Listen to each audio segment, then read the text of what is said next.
ជំរាបសួរស្ដីអ្នកនរគ្នាបាទជួបពីខ្ញុំម៉ាត់ Mr. នេះ Official អ្នកនរគ្នាទាំងនៅលើ Facebook ទាំងលើ YouTube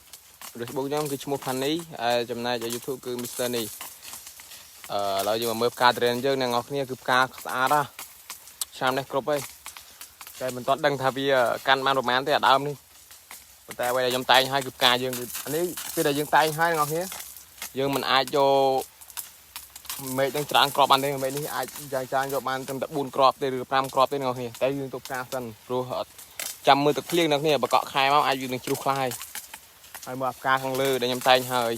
នេះគឺខ្ញុំតែងឲ្យអ្នកនរគ្នាស្អាតដល់អ្នកនរគ្នាហើយមិនមែនមានតែម្ដើមហ្នឹងគឺមានច្រើនដើមគួរសមកន្លែងចការខ្ញុំនេះឥឡូវខ្ញុំចុះឲ្យអ្នកនរគ្នាមើល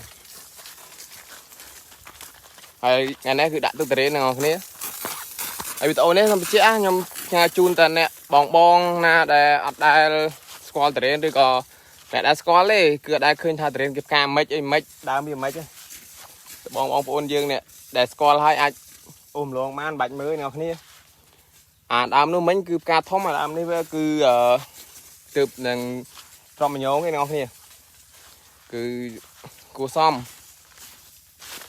តែយើងមិនអាចយកបានទេបាទយកបានច្រើនតែផ្កាវាច្រើនហើយនេះផ្កាកាលក្តាំងហ្នឹងអ្នកគ្នានេះផ្កាដល់ហើយនេះមើលហូហើយដាក់ទឹកហើយកុំភ្លេចជួយ follow Facebook ខ្ញុំម្នាក់មួយផងខ្ញុំដាក់នៅ link ខាងក្រោមទាំង YouTube ទាំង Facebook អ្នកគ្នាជួយគ្រប់គ្រងខ្ញុំបានអ្នកមួយផង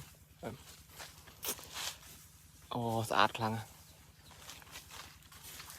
ចាំពេលនេះឥឡូវខ្ញុំនាំអ្នកនរគ្នាទៅមើលអាផ្កាដែលចាយឥឡូវចាំទៅដល់លែងចាយខ្ញុំឲ្យអ្នកនរគ្នាមើលទៀតឥឡូវយើងដើរទៅដល់លែងចាយសិនបាទអ្នកនរគ្នាឥឡូវយើងមកដល់កន្លែងចាយនេះដើមចាយដើមមួយនេះហើយមួយនេះប្រហែលជាបានហូបមុនគេបញ្ជាក់គឺត្រេននេះគឺ